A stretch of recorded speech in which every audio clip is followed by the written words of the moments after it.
स्वागत है आप सभी लोगों का। सूजस ई बुलेटिन का 23 जून का अंक अपन देख रहे हैं। राजस्थान सरकार के सूचना एवं जनसंपर्क विभाग के द्वारा जारी ऑफिशियल डॉक्यूमेंट है ये। राजस्थान करंट अफेयर्स के लिए ये बहुत इंपॉर्टेंट है कि अपन इसको रेगुलरली फॉलो करते रहें। चलिए शुरुआत करते हैं। तो सबसे पहली न्यूज में मुख्यमंत्री भजनलाल शर्मा जी का नई दिल्ली का दौरा था। यमुना जल परियोजनाओं को लेकर वहां पे कुछ एमओयू हुए हैं, कुछ महत्वपूर्ण बैठक हुई है, उसके बारे में बात कर रहे हैं। इस न्यूज में केंद्रीय जल शक्ति मंत्री सी आर पाटिल, तो एक तो ये नाम ध्यान रखना आपको कि केंद्रीय जल शक्ति मंत्री कौन है, सी आर पाटिल। और हरियाणा के मुख्यमंत्री है नायब सिंह सैनी। हरियाणा के मुख्यमंत्री नायब सिंह सैनी और केंद्रीय जल शक्ति मंत्री कौन है, सी आर पाटिल। ये लोग भी वहां मौजूद थे। यहाँ पे यमुना जल परियोजना के साथ साथ एक किसाऊ बांध परियोजना और है, जिसके बारे में भी जिक्र हुआ है। एक और बात बोली गई है कि जो यमुना परियोजना है, इस परियोजना में नहर प्रणाली की जगह पे पाइपलाइन के माध्यम से पानी को पहुंचाया जाएगा। अब ये एमओयू क्या था? तो ये एमओयू केंद्र सरकार, राजस्थान के जल संसाधन विभाग और हरियाणा सरकार, इन तीनों के बीच में एमओयू हुआ है। और उस एमओयू में क्या क्या बात हुई है उसके बारे में बात करते हैं। तो सबसे पहली चीज, राजस्थान को जल्द अपने हिस्से का पानी मिलेगा, ये बात बोली गई है। दूसरी बात, किसाऊ बांध जो परियोजना है उसके अंदर 6 राज्यों से रिलेटेड मुद्दा है ये, जिसमें से राजस्थान, दिल्ली और हरियाणा, इन तीनों के बारे में बात हुई है और कहा है कि इन तीनों को जल्दी लाभ मिलेगा और बाकी राज्यों को भी जल्दी लाभ मिल जाएगा। इसके साथ इन्होंने एक और बात बोली है कि केंद्र सरकार जो राज्यों के बीच में पानी को लेकर जितने भी विवाद है उनको जल्द से जल्द सुलझाना चाहती है। ठीक है। फिर हर व्यक्ति तक पानी की पहुंच सुनिश्चित करना लक्ष्य है, ये हरियाणा के मुख्यमंत्री नायब सिंह सैनी जी ने कहा है। उन्होंने कहा है कि रेणुका, लखवार और किसाऊ परियोजना के क्रियान्वयन से मिलने वाले पानी से राजस्थान, दिल्ली के साथ हरियाणा के लोगों को भी फायदा मिलेगा। तो देखो, एक रेणुका, लखवार और किसाऊ परियोजना, मेनली तो यमुना के लिए एमओयू हुआ ही है, लेकिन उसके अलावा किसाऊ के साथ हरियाणा के मुख्यमंत्री नायब सिंह सैनी ने रेणुका, लखवार और किसाऊ, इन तीनों परियोजना के बारे में बात की है। ठीक है। अब इस परियोजना में होगा क्या?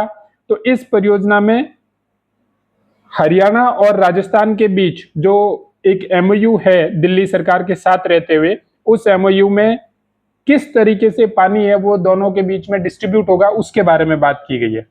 फिर यहाँ पे देखो, ये यमुना जल परियोजना है, इसका विशेष लाभ राजस्थान के शेखावटी क्षेत्र को मिलेगा। राज्य सरकार, केंद्र एवं हरियाणा सरकार के सहयोग से परियोजना जल्द से जल्द धरातल पर उतरने के लिए प्रतिबद्ध है, ऐसी बात मुख्यमंत्री जी ने बोली है। तो पहली न्यूज से क्या ध्यान रखना है कि यमुना जल परियोजना के तहत हरियाणा, केंद्र सरकार और राजस्थान सरकार के बीच में एमओयू है। साथ में एक किसाऊ परियोजना का नाम ध्यान रखना है, रेणुका और लखवार परियोजना का भी नाम ध्यान रखना है। ठीक है। और क्या ध्यान रखना था?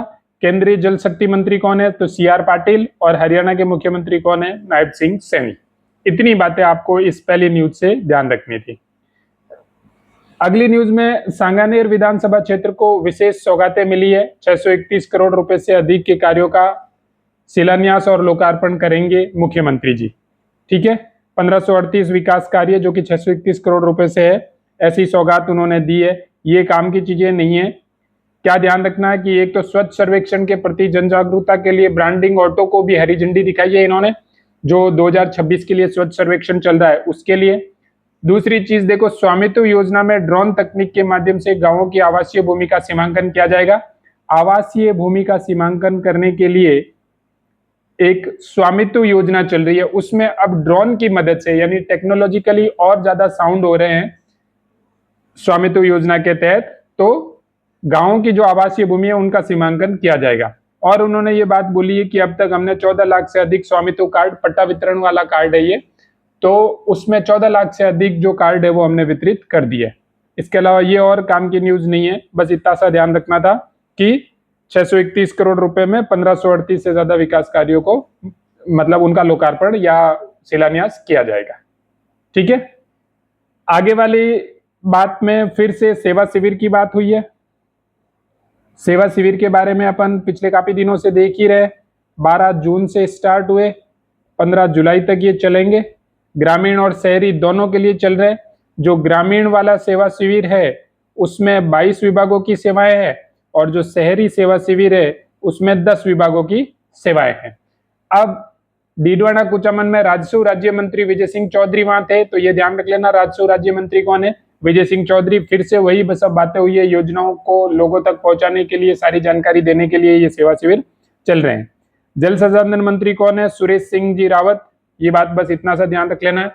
पंचायती राज राज्य मंत्री ओटाराम जी देवासी है, इन्होंने भी वहां जाके मौके पे लोगों से बातचीत की और पता किया कि योजनाएं किस तरीके से लोगों तक पहुंच रही है। अगेन एग्जाम के पॉइंट ऑफ व्यू से काम की चीज नहीं है।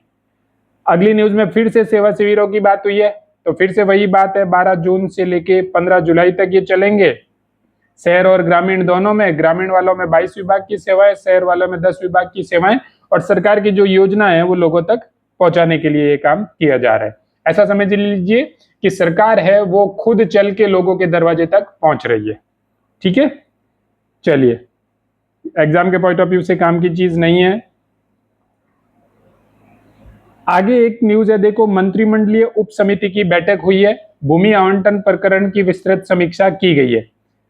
जनहित, शिक्षा, स्वास्थ्य एवं शहरी विकास से जुड़े प्रस्तावों की समीक्षा कर सहमति दी है। फिर से इसमें एग्जाम के पॉइंट ऑफ व्यू से जो चीजें काम की है वो सिर्फ ये है कि जो जो लोग वहां उपस्थित थे वो मंत्री कौन है, बस आप ये ध्यान रख लो। तो उप मुख्यमंत्री प्रेमचंद जी बेरवा है, इनकी अध्यक्षता में। चिकित्सा एवं स्वास्थ्य मंत्री कौन है, गजेंद्र सिंह जी। शिक्षा मंत्री मदन जी दिलावर। सामाजिक न्याय एवं अधिकारिता मंत्री अविनाश जी गहलोत। नगरीय विकास एवं आवासन राज्य मंत्री जाबर सिंह जी खर्रा।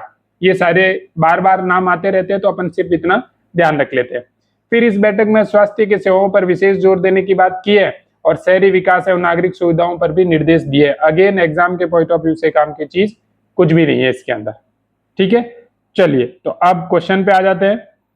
पहला क्वेश्चन देखिए कि पीएम ई बस सेवा के तहत केंद्र सरकार के द्वारा राजस्थान के कितने शहरों का चयन किया गया, तो 8 शहरों का चयन किया गया था।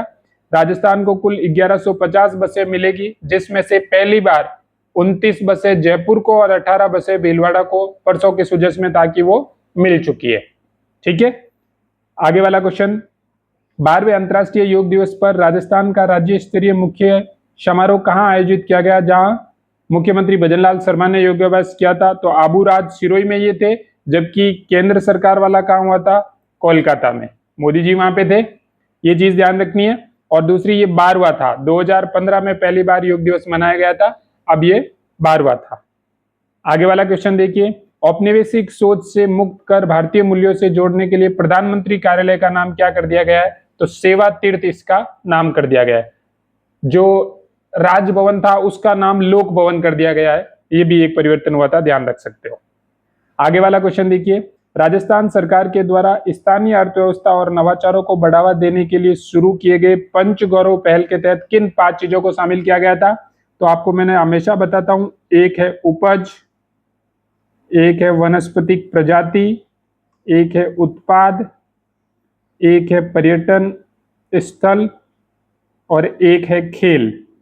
ये 5 चीजें पंचगौरव कार्यक्रम के तहत चुनी गई। एक चीज और यहां से ध्यान रख लो कि इस बार के बजट में इस कार्यक्रम के लिए 150 करोड़ की घोषणा हुई थी कि अब हम इस साल में 150 करोड़ इस कार्यक्रम के लिए खर्च करेंगे, तो ऑप्शन डी करेक्ट हो जाएगा। आगे वाला क्वेश्चन देखो, पंचगौरव योजना में एक जिला एक उपज के तहत राजसमंद जिले की उपज क्या है, तो राजसमंद जिले की उपज है वो है सीताफल।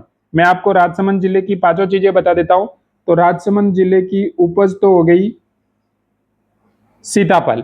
राजसमंद जिले की वनस्पतिक प्रजाति है वो है नीम। उत्पाद है ग्रेनाइट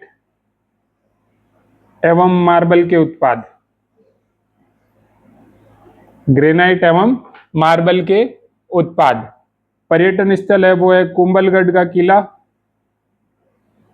कुंभलगढ़ किला, और खेल है हॉकी। ये सारे राजसमंद के बारे में है, फिर से देख लीजिए। उपज है सीताफल, वनस्पतिक प्रजाति है नीम, उत्पाद है ग्रेनाइट एवं मार्बल के उत्पाद, पर्यटन स्थल है कुंभलगढ़ का किला और खेल है हॉकी। तो ये था आज का सुजस। चलिए, धन्यवाद, मिलते हैं अगले वीडियो में।